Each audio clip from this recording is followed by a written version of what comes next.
It's been more than 20 years since the last time there was any serious talks of reforming the U.S. intelligence community. Ron Marks is a visiting professor at George Mason University's Schar School of Policy and Government. Ron, welcome back. Thank you very much. Glad to be here. So let's start with the IC's budget. It's around $90 billion in total. Do you think that that money is being wisely spent? I'm not so sure how much we know. The oversight committees will look at you and say, of course, we are looking at this all the time. That number has tripled since 9/11. At $90 billion, it's the fourth largest section now of the discretionary budget of the United States. I'm not saying it's being ill spent. I'm just saying, what are we spending it on? And, we're putting a lot of effort into a lot of areas right now. But the world has changed since 9/11 and since 2004, which is the last time we really looked at structure, the kind of areas that we really needed to look at, the laws that guided, et cetera. So it's a little bit like looking at the transmission on your car. No one finds it particularly sexy, except it's starting to drip from the pan a little bit. So the question is, how soon before we do something?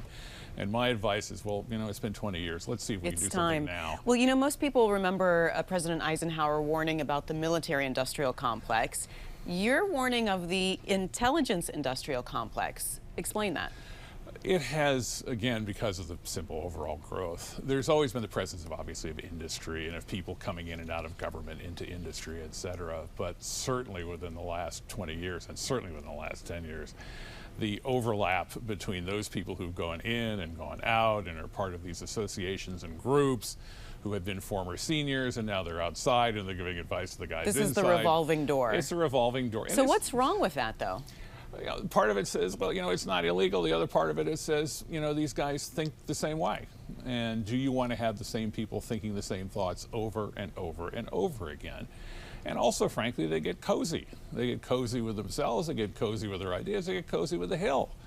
And the Hill very much, is involved in this process and have people who are working with them, if not on the committee, certainly in terms of political support, et cetera. I just think that we need to take sort of a deep breath on this one. I understand for the military, and I'll guarantee you this will probably be as successful as Eisenhower's efforts.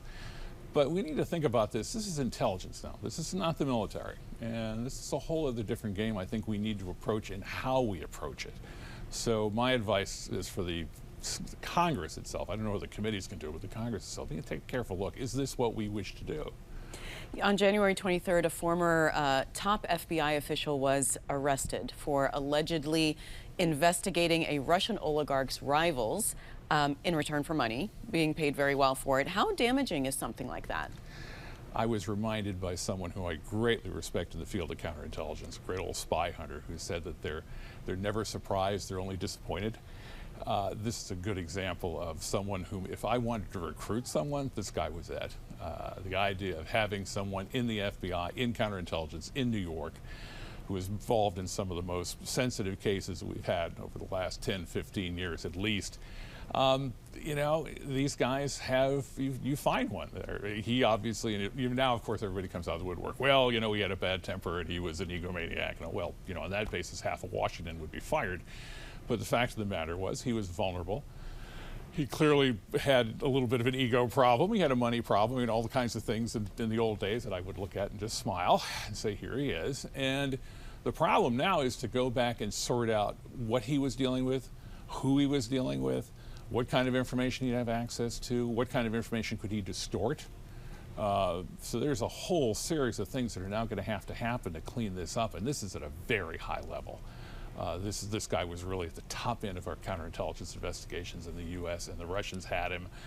And we've got ourselves, frankly, an intelligence mess at this point that it's going to take a while to clean up. Let's talk about economic espionage laws. You say that they need to be reformed. What's wrong with them? How should they be reformed? Well, I think because we were so big for so long, we didn't care.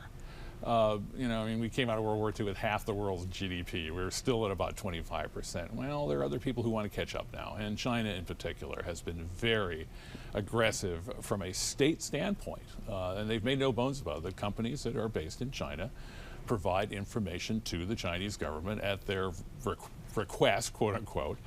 So what you're now finding, of course, is that you're getting recruitments throughout American research and development and the military industry as such. for people who are collecting information on sensitive projects and research and development for the Chinese government. We haven't had strong laws on that. So if somebody, turns over a very complex project, they might get, if they get caught, and the numbers on this are enormous. A director of the FBI has been shaking his head over just how many of these cases. They can get, what, 2, 3, 4, 5 years. Well, is that worth it versus, not getting caught and not, getting the money from, the Chinese, et cetera?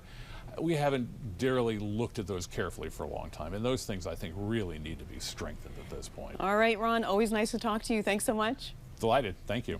Thanks for watching. If you enjoyed the video, give it a thumbs up and subscribe to our channel so you don't miss out on any future Government Matters interviews.